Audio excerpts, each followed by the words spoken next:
घेतल्याशिवाय राहत नाही. उपस्थित सर्व मान्यवर, आपल्या जुन्नर तालुक्यातल्या सर्व पक्षाचे नेते मंडळी, या ओतूर आणि पंचकृषीतले सर्व ग्रामस्थ, मला प्रथमतः ओतूरच्या ग्रामस्थांचा मनपूर्वक आभार मानायचा की ओतूरचे ग्रामस्थांनी पुढाकार घेतला आणि पुढाकार घेऊन सगळ्या पक्षाच्या नेत्यांना इथं पवित्र भूमीमध्ये आमंत्रित केलं आणि ओतूरच्या सर्वच पक्षाच्या लोकांनी एकत्रितून हा जर निर्णय घेतला असेल तर संपूर्ण तालुक्यामध्ये हा वनवा पेटला पाहिजे, याच्याकरता या पवित्र चैतन्य महाराजच्या भूमीमध्ये आम्हाला सर्वांना तुम्ही एकत्र केलं, त्याबद्दल प्रथमतः ओतूर गावाचा तुम्ही मनपूर्वक आभार मानतो. आपण पुढे नाशिक रेल्वे हे आपल्या जुन्नर तालुक्यामधून व्हावे म्हणून इथं जमलेलो आहोत. विशेष नंतर अशोक अण्णा झाले, मध्ये निवृत्ती शेटशेरकर झाले, नंतर शिवाजीदादा आढळराव पाटील झाले, आता डॉक्टर साहेब खासदार आहेत आपले. मी काय नेत्यांचा दोष असं म्हणत नाही, पण त्या काळापासून आपली पुणे नाशिक रेल्वे होणार आणि जुन्नर आंबेगावची बाबाळाट होणार, तेव्हापासून आपण ऐकतो. नंतर ऐकलं ते पिंक बुक मध्ये आले, मला आता गिनीज बुक मध्येच नोंद करायची गाडी आणली की नुसती रेल्वे होणार होणार होणार. पण आत्ताची जी सेमी हायस्पीड रेल्वे होती हे सरकारने मनावर घेतलं आणि विशेषतः शिवाजीदादा आढळराव पाटील आणि अमोल कोल्हे यांच्यामुळं प्रयत्नामुळं ती प्रत्यक्षात उतरणार. 60% या प्रकल्पाला लागणारा जो काही खर्च असणार आहे त्यामध्ये फायनान्स कंपनी किंवा बँकिंग इन्स्टिट्यूट पासून तो उभा करायचा. 20% राज्य सरकार देणार आणि 20% केंद्र सरकार देणार असं ठरलं होतं. पण काही गोष्टीमुळे केंद्र सरकारची जरा करायचं नाही करायचं असं ठरत असताना आपल्या राज्याचे अर्थमंत्री अजितदादा पवार यांनी निर्णय घेतला की 40% हे राज्य सरकार बेअर करणार आणि आपल्या महाराष्ट्राची महारेल जी आहे त्या कंपनी मार्फत हा प्रोजेक्ट आपण पूर्ण करणार. त्यामध्ये डॉक्टर साहेबांनी पुढाकार घेतला, त्याच्यामध्ये कसं पुढे जायचं ते ठरलं. या रेल्वे मार्गाचं लँड एक्विजिशन झाल्यानंतर 1150 दिवसामध्ये तो प्रोजेक्ट पूर्ण होणार असं महारेलने एकदम ठणकावून आम्हाला सांगितलं. 1150 मध्ये जवळपास 3 वर्षात तो पूर्ण होईल लँड एक्विजिशन झाल्यानंतर. लँड एक्विजिशन करण्यासाठी पुणे जिल्ह्याला, नगर जिल्ह्याला आणि नाशिक जिल्ह्याच्या काही भागाला 3 वेगवेगळे ब्रांच लेवलचे जमीन अधिग्रहण करण्यासाठी अधिकारी नेमले, लँड एक्विजिशन ऑफिसर. त्यांना टार्गेट ठेवलं की आपल्याला किती त्याला पैसे लागतील तेव्हा राज्य सरकारने पण तो बाजूला केला पैसा. जेव्हा इथे लँड एक्विजिशन होणार तेव्हा या तिन्ही जिल्ह्यातल्या लोकांनी आपल्याला आठवत असेल की आयोग फटायला वातावरण केलं की रेल्वे संघर्ष कृती समिती की आम्हाला इथं रेल्वे जाऊन द्यायची ना, आम्ही जमीन जाऊन देणार नाही. तर आळे आणि परिसरामध्ये जी परिस्थिती निर्माण झाली की तिथं हा हायवे गेला म्हणजे आपला आले माणसाचा, त्यानंतर आपला पिंपळगाव पार्ट गेला, त्यानंतर बायपास गेला आणि जवळपास 4 टॉवर लाईन 10 परिसरांच्या तिथून गेले आणि अजून आमच्या जमिनी किती घालायच्या.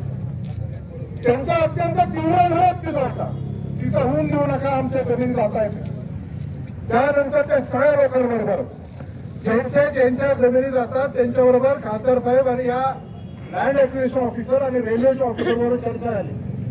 चर्चा झाल्यानंतर त्यांना जो मोबदला पाहिजे होता त्या मोबदल्याच्या संदर्भात कशा पद्धतीने तुम्हाला मोबदला देणार याच्याबद्दल चर्चा झाल्यानंतर 70 ते 80% लोकांनी त्याला मान्यता सुद्धा दिली. मान्यता दिल्यानंतर लँड एक्विजिशनचे शेरे पडले काही ठिकाणावर, काही ठिकाणी तर लँड एक्विजिशनचे पैसे सुद्धा शेतकऱ्याला दिले. म्हणून अशा पद्धतीने आता रेल्वेचा मार्ग आपला सुकर होणार. सेमी हायस्पीड रेल्वे झाल्यानंतर आपल्या जुन्नर तालुक्याला विशेषतः शेतकरी बांधवांना काय काय फायदा होणार ते अनेक ठिकाणी खासदार साहेब असेल, मी असेल, अनेक इथं उपस्थित असलेले राजकीय नेते सांगत होते. युवरातर्फे नारायणगावला जे रेल्वे स्टेशन होणार होतं ते फक्त माणसांचं रेल्वे स्टेशन होणार नव्हतं, तर ऍग्रिकल्चर गुड्स वाहणारे रॅकचं रेल्वे स्टेशन होणार होतं. आपल्या आळेला जे रेल्वे स्टेशन होणार होतं ते फक्त माणसं वाहणार नव्हतं, पण आपल्याकडे माल जो वाहणार आहे त्याच्याकरता ते रॅकचं रजिस्ट्रेशन व्हावं. आपल्या सेमी हायस्पीड रेल्वेबरोबर माल वाहतुकीचं म्हणजे कार्गोचं रेल्वे तिथून गेल्यानंतर आपल्या जुन्नर तालुक्याच्या सर्व लोकांना तो अधिकचा फायदा झाला. रेल्वे स्टेशनच्या भोवती असणारे लोक संख्या वाढल्यानंतर त्यांना सेवा पुरवण्यासाठी व्यवसाय असेल, लॉजिस्टिक्सचा असेल, वेअरहाऊसचा असेल, अशा अनेक गोष्टी आहेत. ते जेव्हा होणार तर अचानक आपल्याला काही दिवसांपूर्वी बातमी कळाली की JMRTमुळे इथं प्रकल्प होऊ शकत नाही. तर त्याने मंत्री महोदयांनी तिथं काय सांगितलं की आता नाशिक, सिन्नर, शिर्डी, नगर, पुणे असं होणार. ऑलरेडी नगर ते पुणे रेल्वे आहेच, पुणे ते शिर्डी रेल्वे आहे, त्याला सिन्नर आणि नाशिक त्याच्यामध्ये सोडून ती परत पुणे नाशिक रेल्वे आम्ही अशी केली असं त्यांनी ते सांगण्याचा पराक्रम केलेला आहे. पण यांनी काय पुणे पासून तर नाशिक पर्यंत असणारे जे काय मुख्य जे 6-7 तालुके त्यांचा अजिबात त्याच्यामध्ये फायदा होणार नाही. हे जर आपल्याला करायचं असेल तर केंद्र सरकारचे मंत्री आणि राज्य सरकारचे जे प्रमुख कारभारी आहेत त्यांना जोपर्यंत हे सिरियसनेस येत नाही तोपर्यंत याच्यात काही हालचाल होणार नाही. मला आनंद वाटतो की एखाद्या मुद्द्यासाठी आपला जुन्नर तालुका एकत्र आलेला आहे. इथून मागेही बऱ्याचशा मुद्द्यांसाठी जुन्नर तालुका एकत्र आलेला आहे. पण आता इथं प्रमुख खासदार डॉक्टर अमर कोल्हे असतील, इथले आमदार आता शरद दादा आहेत, आम्ही सगळेजण आपण इथं काम करतोय. आपल्याला एका दिशेने जर गाडा वाढला तर निश्चित प्रकारे ही रेल्वे होईल हा माझा ठाम विश्वास. आणि आपल्याही सगळ्यांचा विश्वासावर आपण सर्वजण इथे जमलो नाही, पण याच्यावर आपल्याला थांबून जाणार नाही.